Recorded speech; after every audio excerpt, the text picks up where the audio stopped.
ಶ್ರೀ ಸುಬ್ರಹ್ಮಣ್ಯ ಪಂಚರತ್ನ ಸ್ತೋತ್ರ. ಓಂ ಶ್ರೀ ಗಣೇಶಾಯ ನಮಃ.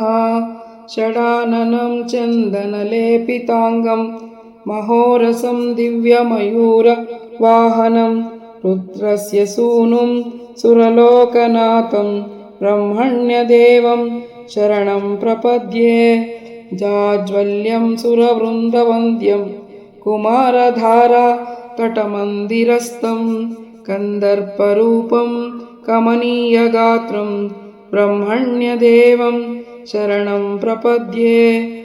ದ್ವಿಷಡ್ಭುಜಂ ದ್ವಾದಶ ದಿವ್ಯನೇತ್ರಂ ತ್ರಯೀತನೂಂ ಶೂಲಮಸಿ ದದಾನಂ ಶೇಷಾವತಾರಂ ಕಮನೀಯರೂಪಂ ಬ್ರಹ್ಮಣ್ಯದೇವಂ ಶರಣಂ ಪ್ರಪದ್ಯೆ.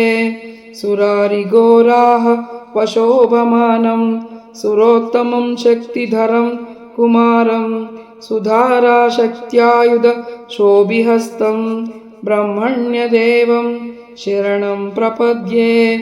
ಇಷ್ಟಾರ್ಥಸಿದ್ಧಿದಮೀಶಪುತ್ರಂ ಮಿಷ್ಟಾನ್ನದಂಭೂಸುರ ಕಾಮಧೇನುಂ ಗಂಗೋದ್ಭವಾಂ ಸರ್ವಜನಾನುಕೂಲಂ ಬ್ರಹ್ಮಣ್ಯದೇವಂ ಶರಣಂ ಪ್ರಪದ್ಯೆ.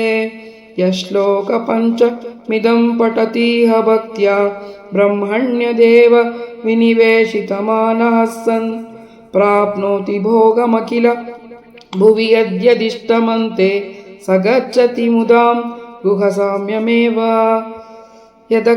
ಯದಕ್ಷರಪದಭ್ರಷ್ಟಂ ಮಾತ್ರಾಹೀನಂ ಚ ಯದ್ಭವೇತ್ ತತ್ಸರ್ವಂ ಕ್ಷಮ್ಯತಾಂ ದೇವ ಸುಬ್ರಹ್ಮಣ್ಯ ನಮೋಸ್ತುತೆ.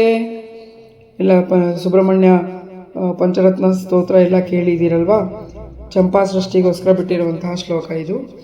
ಈ ಶ್ಲೋಕ ನಿಮಗೆ ಇಷ್ಟ ಆಗಿದ್ದ ಪಕ್ಷದಲ್ಲಿ ಲೈಕ್ ಮಾಡಿ ಮತ್ತು ಈ ಚಾನಲ್ನ ಸಬ್ಸ್ಕ್ರೈಬ್ ಮಾಡೋದನ್ನು ಮರಿಬೇಡಿ.